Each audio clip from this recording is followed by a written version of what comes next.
This week on Only in America, my conversation with Wendy Young, President and CEO of Kids in Need of Defense, as time runs out for the Trump administration to reunite thousands of families. This is less about immigration than it is about child protection and about family unity. And those are two bedrock principles. Put aside the refugee and asylum system. Those are two bedrock principles that I think define our country, is embracing the family as the safest place for children to find safety and shelter, to thrive. And this administration is just throwing that out the window. More harrowing evidence of what goes on inside some of those detention centers. The places where I've been, where there has been rampant charges of sexual assault against women, oftentimes by women guards against women, and then their contracts get renewed.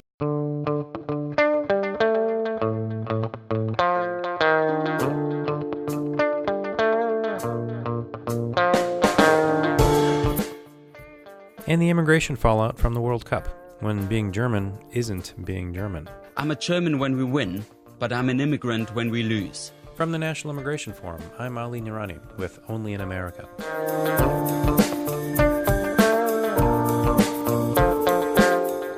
Only in America. Only in America. Only in America. Only in America. Only America. Only in America.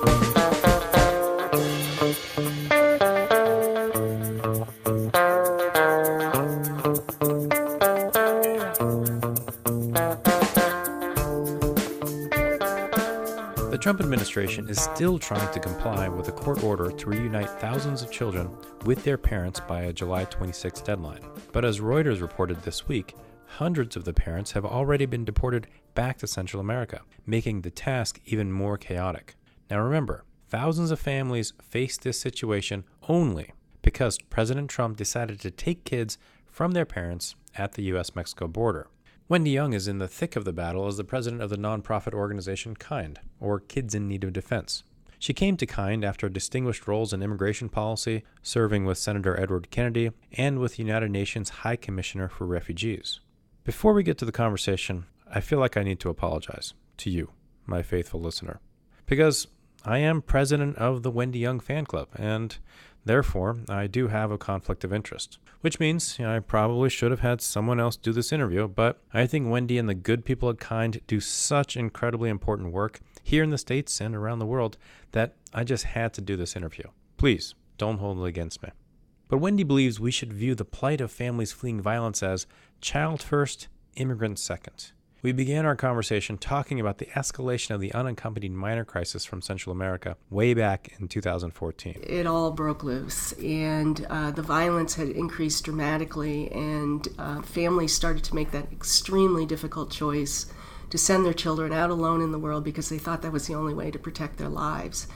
So in 2014, we actually saw 68,000 children arrive at the border alone, and that really changed the world in terms of the visibility of the issue of unaccompanied children, and unfortunately also the controversy around recognizing that these kids are children first and immigrants second, and it doesn't matter where you're born as a child.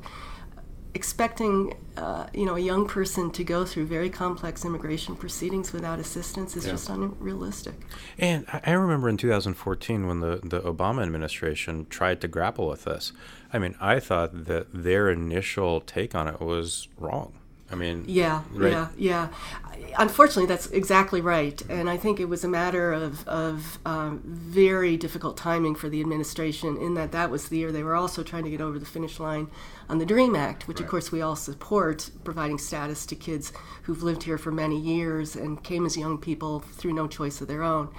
But unfortunately, the Obama administration looked at the Central American refugee crisis as conflicting with their goals in that regard.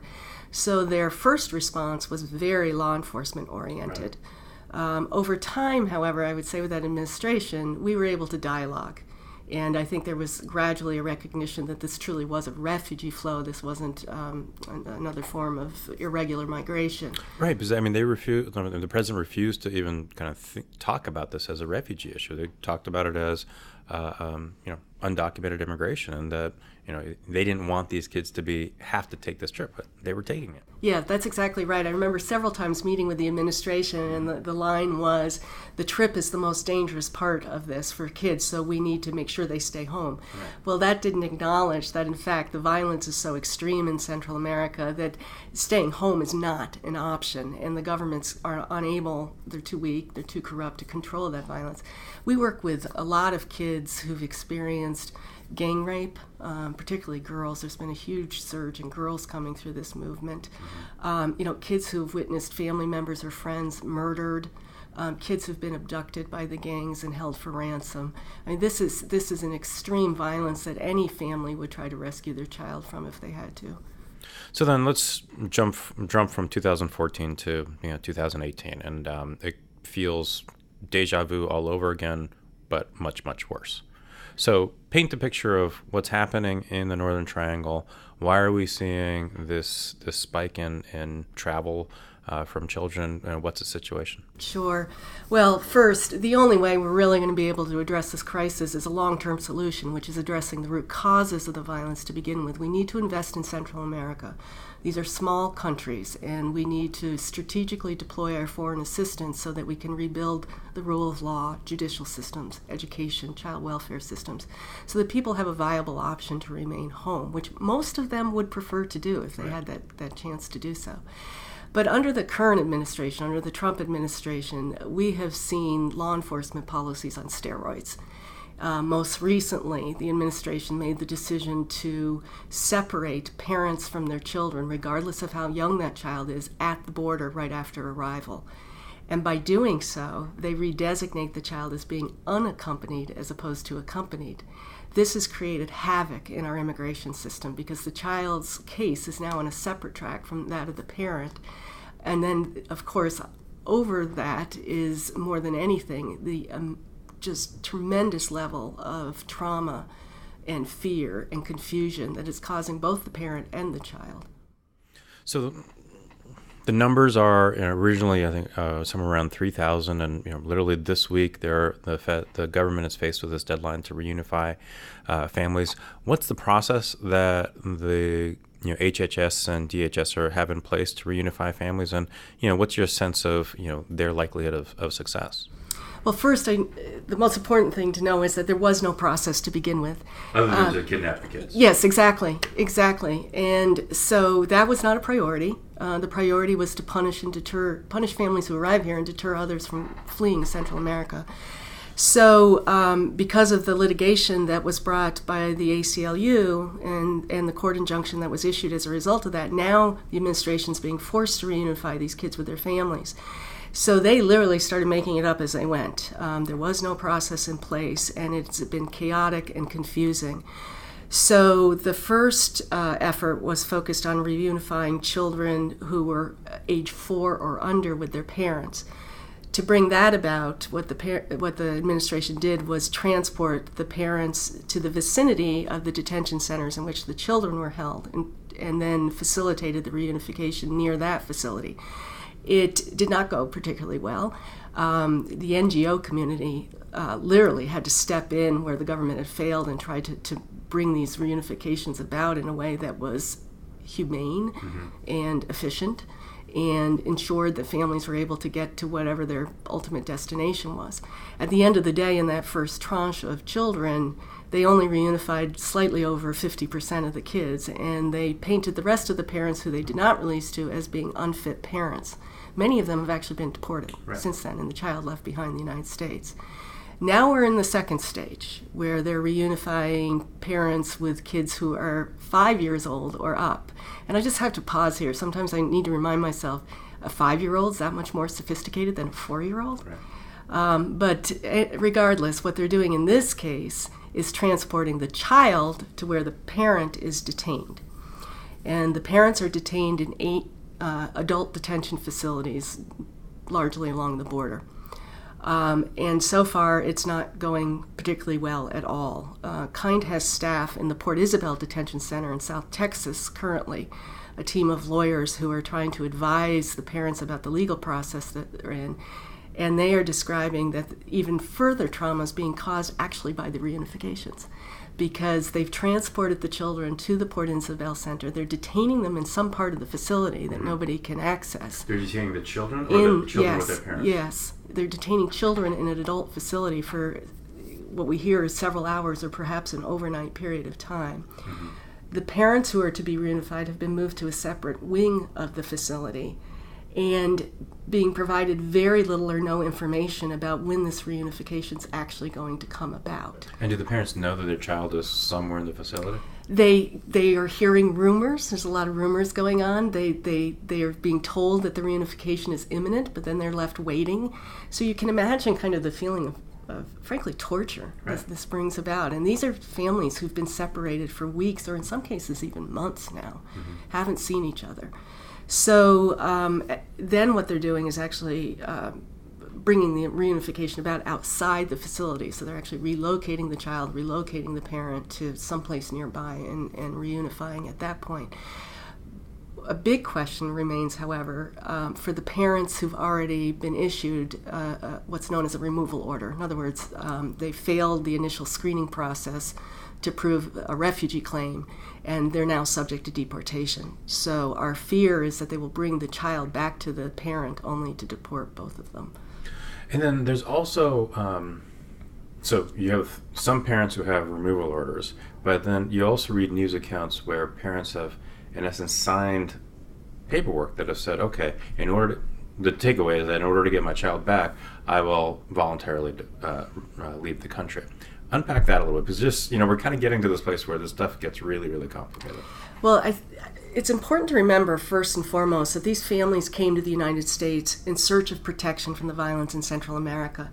They are exercising their legal right to claim asylum in the United States. What has happened in numerous cases is when they were separated from their child, the immigration authorities informed the parent, if you sign this paper, you can be reunified with your child, but you have to agree to go home to do that. Otherwise, you're going to be split apart for months. So parents who've made this, very difficult journey to the United States, arrived here, thought they had found safety, are now being told either you can have your child or you can return back to violence. And many of them signed that paperwork. This was also... And that also eliminates their ability to continue the asylum process. That's correct, yes, because it took them out of the process and put them on track for, as you said, voluntary departure. But in this case, I would call it involuntary departure because they were being coerced. Okay, so then along the way, the administration has also announced changes to the asylum process itself. Correct. One thing that is important to understand, the family separation policy is actually part of a larger mosaic of changes that the administration is initiating to really gut the asylum system in the United States. And so that people understand, asylum is our refugee protection system. It's a system that we've put in place several decades ago after World War II in recognition of the horrific violence that occurred in that situation and the failure of the global community to protect refugees fleeing Nazi Germany. And over time, the United States has built a very strong asylum system so that we can sort out who has a real need to remain in the United States and be provided protection and who can go home safely. Never a perfect system, but certainly a trajectory in the right direction. Something that somebody could go through. Yes, exactly. This administration is picking those laws apart and finding every loophole they can in order to close our borders to people who are fleeing violence in their home countries. So in addition to the family separation policy, recently there was a decision issued by the Attorney General Jeff Sessions that basically guts one of the key forms of relief under the asylum system. And in that decision, the Attorney General stated that generally people who are fleeing gang violence or domestic violence are not eligible for refugee protection in the United States. This is the category that covers most Central Americans, who are the largest refugee population arriving at our borders currently.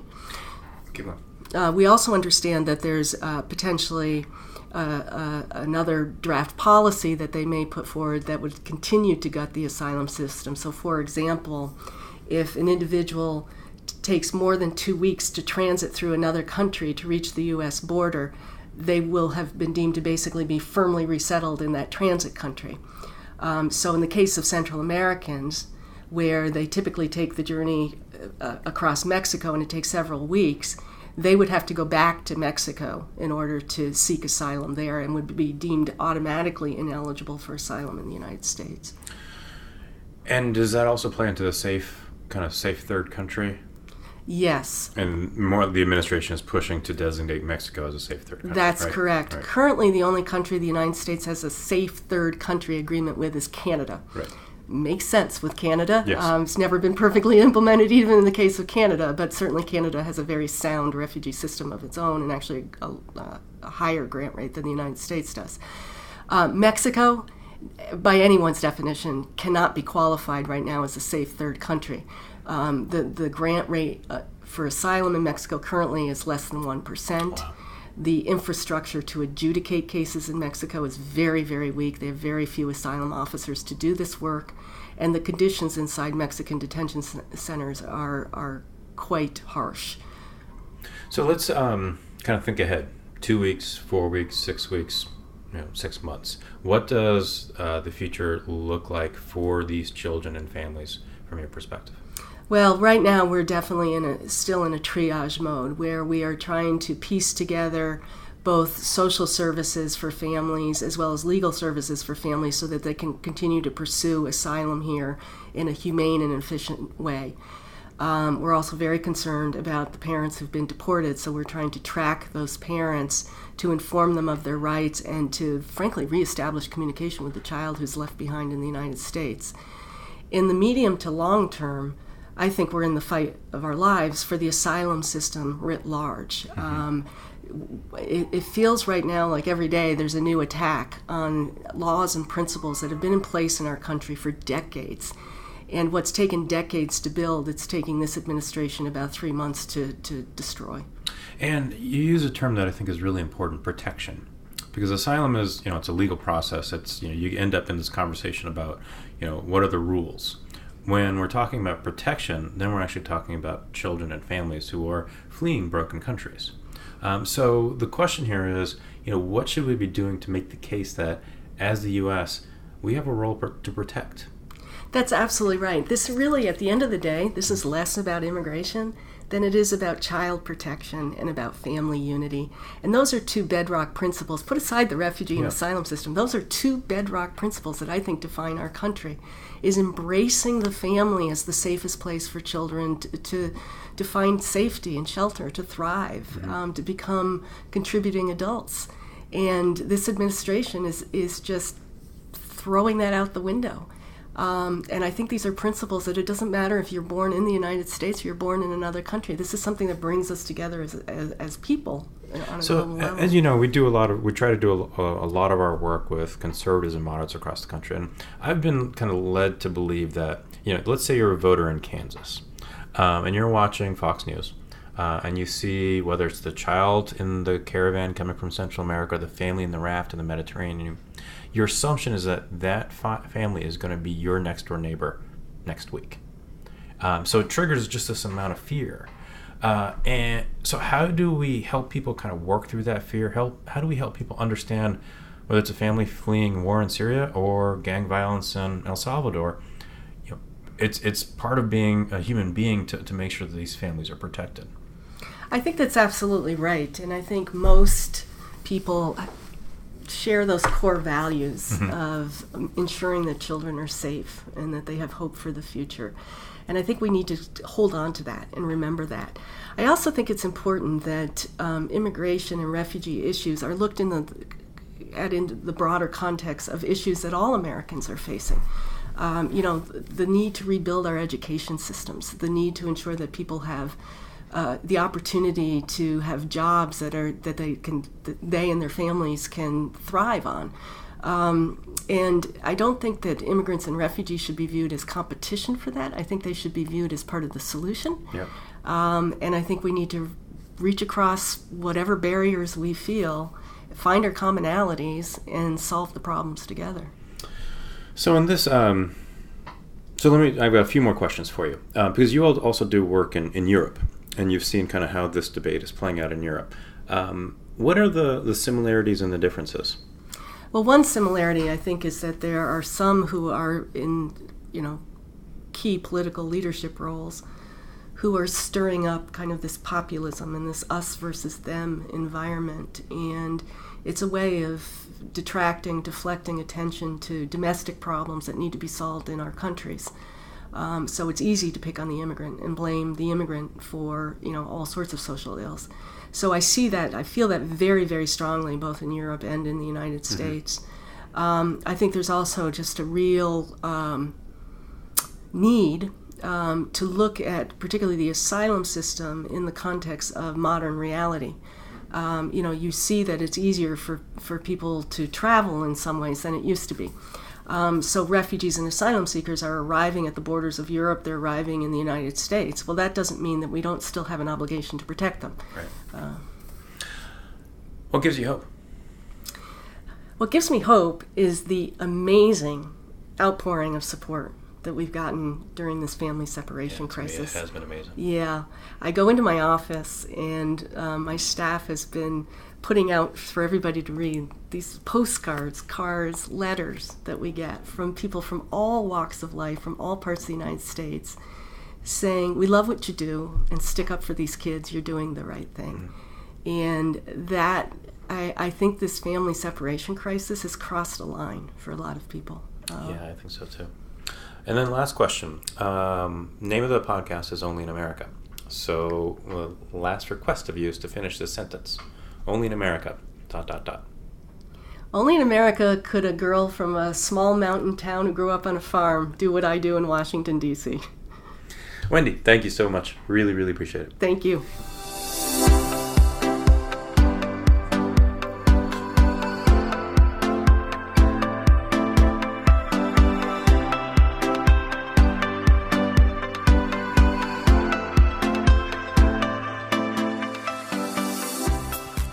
Wendy Young is the president of Kids in Need of Defense, or KIND.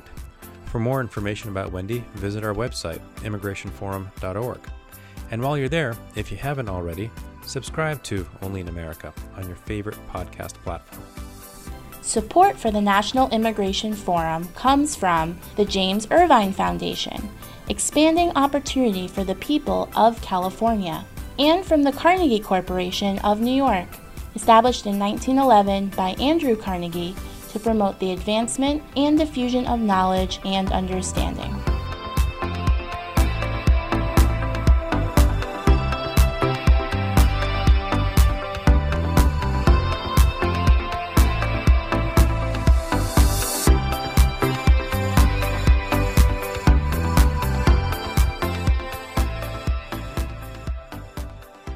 This is Only in America. I'm Ali Nirani.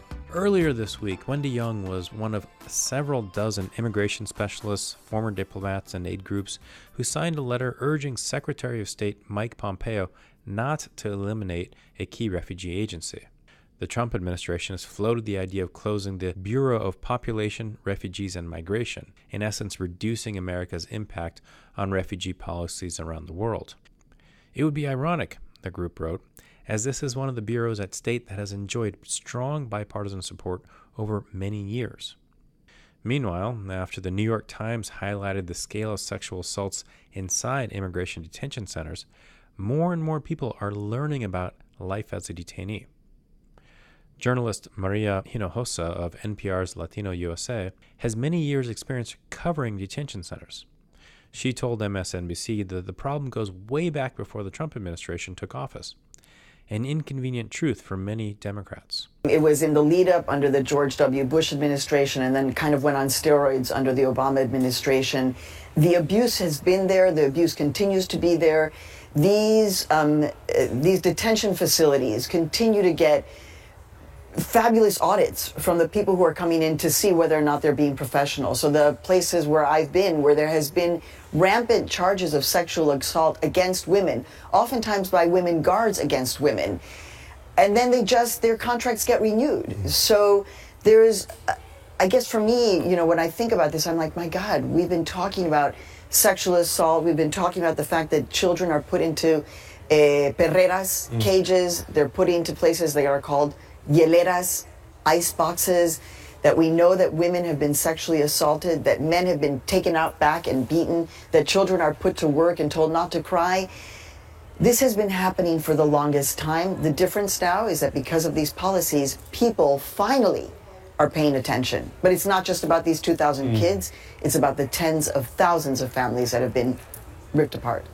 Europe, of course, has its own highly charged version of the immigration debate. We call it soccer. They call it football. In the closing weeks of the recent World Cup, press around the world began to write about the immigrant heritage of so many of the European teams. 11 of the 23 players on England's team were of African or Caribbean descent. 12 players on Belgium's roster have immigrant parents. And 17 players on France's 23-man World Cup champion roster are the sons of first-generation immigrants. So the World Cup came to an end, and then things got really complicated. Comedy Central's Trevor Noah, a South African immigrant himself, waded into the conversation. During what was really an incredible online segment responding to a letter from the French ambassador, Trevor talked about the Africanness of the French team and gave his take on national identity. Black people all over the world were celebrating the Africanness of the French players, right? Not in a negative way, but rather in a positive way, going, look at these Africans who can become French. You know what I mean? It's a celebration of that achievement. And so this is what I find weird in these arguments, is that people go, they're not African, they're French. Then I'm like, why can't they be both? Right? Why is that duality only afforded to a select group of people? Why can they not be African? So what they're arguing here is, in order to be French, you have to erase everything that is African, you know? And that is what I love about America. America's not a perfect country, but what I love about this place is that people can still celebrate their identity in their Americanness. You can go to a St. Patrick's Day parade in America celebrating that you are Irish. You can go to a Puerto Rican Day parade in America still celebrating the fact that you're Puerto Rican and American at the same time. You can celebrate Juneteenth as a black person and be like, yo, I'm African American, which is the duality of the two worlds. But here they're going, no, you are only French. When they are unemployed, when they may commit a crime, or when they are considered unsavory, it's the African immigrants. When their children go on to provide a World Cup victory for France, we should only refer to them as France. And we even saw it with that African man who climbed the building to rescue the baby. Do you remember that? We watched him climb that building. He rescued the child, and then they gave him French citizenship. They said, you are now French. So now I'm going, so is he now no longer African? Is that what you're saying? So when he was on the ground, he was African. And then he climbed up, and as soon as he rescued the baby, now he's French. So if he dropped the baby, the African dropped the baby. In Germany, where 7 team members have immigrant lineage, one of their star players, Mesut Özil, a German Turk, quit the international team amid criticism which contained strong racial undertones. In his resignation letter, translated here by the BBC World Service, he took aim at one of his strongest critics, the president of the German Football Association.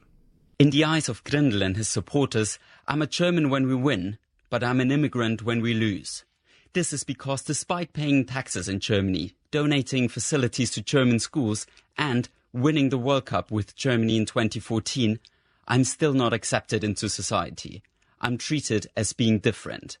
Are there criteria for being fully German that I do not fit? My friend Lukas Podolski and Miroslav Klose are never referred to as German-Polish, so why am I German-Turkish? Is it because it is Turkey? Is it because I'm a Muslim? Özgan Mutlu is a German politician of Turkish origin who also spoke to the BBC.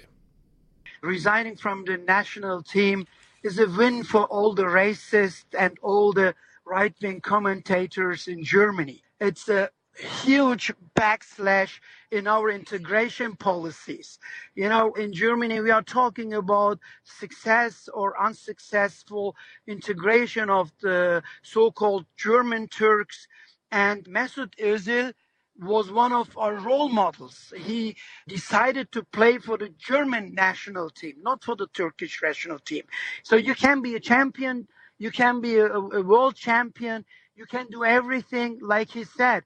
If I win, I'm a German. If I lose, I'm an immigrant. As Germans and Turks sharpened their knives, the player himself rose above it all. He wrote, "Like many people, my ancestry traces back to more than one country. I have two hearts, one German and one Turkish." I'm Ali Nirani.